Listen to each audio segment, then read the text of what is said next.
A month of remembering, a season of becoming. All this month, a section of the newsletter will be highlighting a less-known Black pioneer for Black History Month.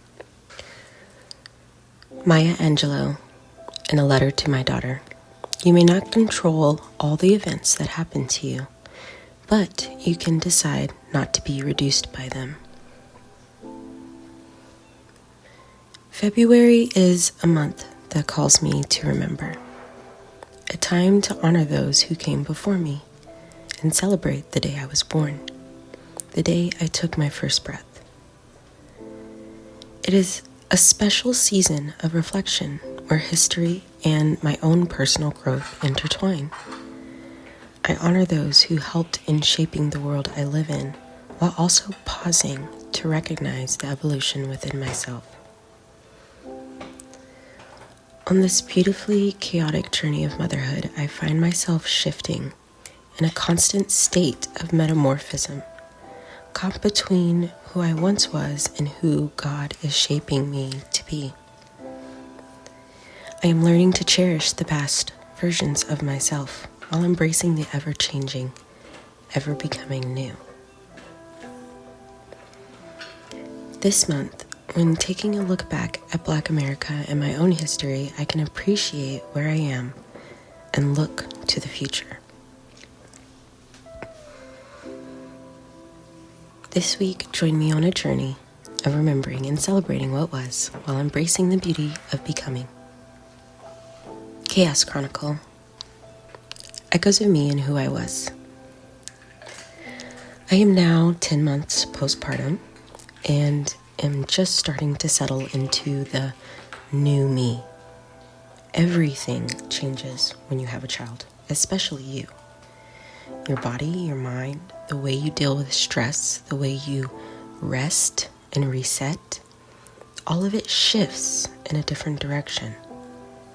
With each child, it feels as if your soul splits and alters a bit each time. Maybe soul's not the right word. The life created now houses a bit of you. Emotionally, physically, and spiritually, you change ever so slightly. In the moments after they join you, you are filled with unexplainable joy and a sense of loss. Before I had my first daughter, I was in therapy. I decided to wage war on my mental health that had been tormenting me my entire life. Fed up with the thoughts of worthlessness and the urge to give up on everything because of past trauma, I forced myself to talk to someone. An attempt to heal my younger self so that my daughter would have a healthy, present mother. So that I could be there for her emotionally and not dissociate into the back of my mind when triggers arose. I will never be perfect, but it did help. My body was shared for months, during and after pregnancy. Simultaneously, I was elated, but then also worried that I would never get to do anything for myself anymore. That I would have to give up the things I love to do. That free time would evade me forever and my identity would solely be a mother.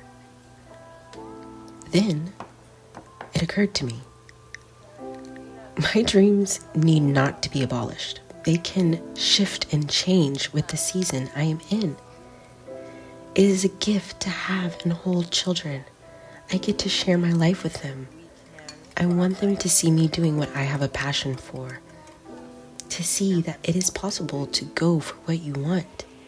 That there is enough time in the day to care for them and care for me. Now I had to let go of some of my delusional dreams, like wanting to be a K-pop idol. That ship has sailed. But the dreams true to my heart, my creative soul, have never left and are attainable with my daughters by my side. I was and sometimes still am terrified of morphing into someone who no longer holds any remnants of my old self. When my girls are grown 20 years down the road, I want to recognize pieces of me. I want to still dance, act, and the rest. Some of the old me had to go. I do not miss the parts that God pruned away. The uncontrollable anxiety, the overwhelming desire to cope with alcohol, the fear of letting people walk alongside and know me. These things are not obsolete in my life, however, they no longer control me.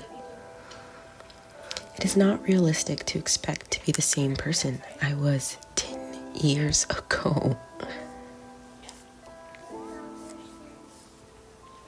In a matter of days, I will step into my next decade of life. People joke about when your 30th birthday comes. It is the one to fret over as it approaches. You officially leave your youth and step over the threshold into true adulthood. I knew as a child that God had given me a heart that loves deeply and lives passionately. I feel every emotion to the 10,000th degree. As a child, I knew I wanted to be a mother and care for others. However, I dreamed of being an artist, as well as an actor who sang and danced.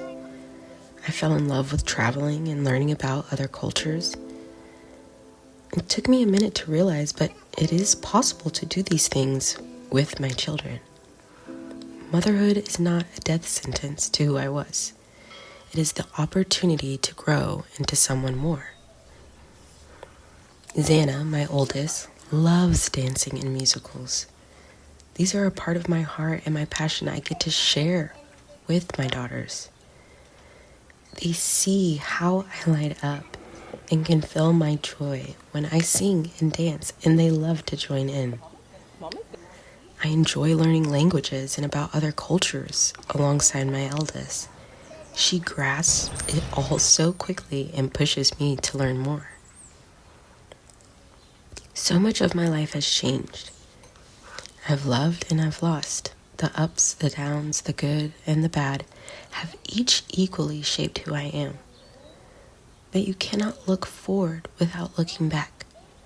Without the past, there is no future. It is normal to wrestle with uncertainty about your identity. For years, I looked to find myself in external things. I listened to the voices in my head telling me that I was worthless, unworthy of love, ugly, damaged, and a burden. I compared myself to everyone, online and in front of me. I felt I needed to dress this way and act that way to fit in. This was not true.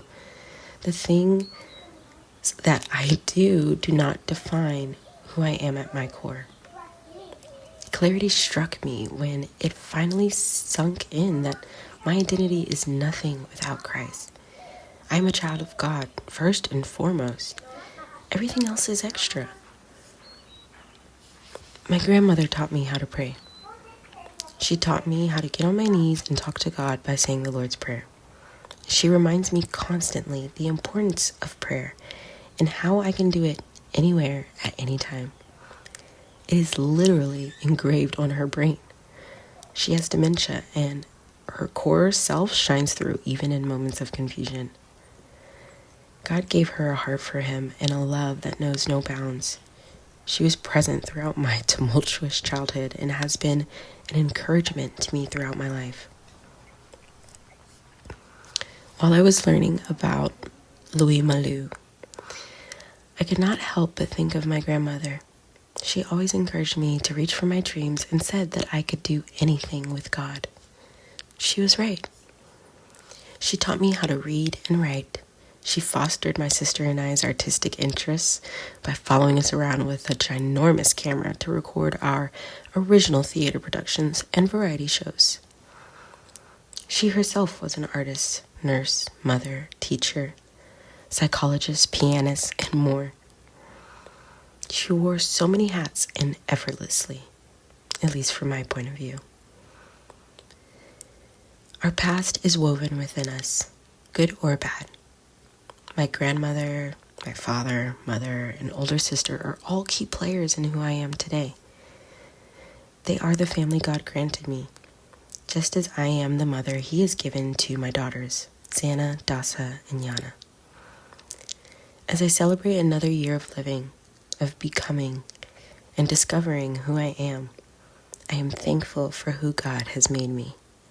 A believer, first and foremost, a wife, a mother, a sister, a daughter, an aunt, a nurse, a creative, an actor, a writer, a dancer. And I eagerly await the me I have yet to become. If you would like to read about our person for this week, Louis Malou Jones, you can head to the newsletter to read and learn more about her. She was an artist born in 1905, and her life is inspiring. Until next time, embrace the chaos and find the beauty in the clarity it brings.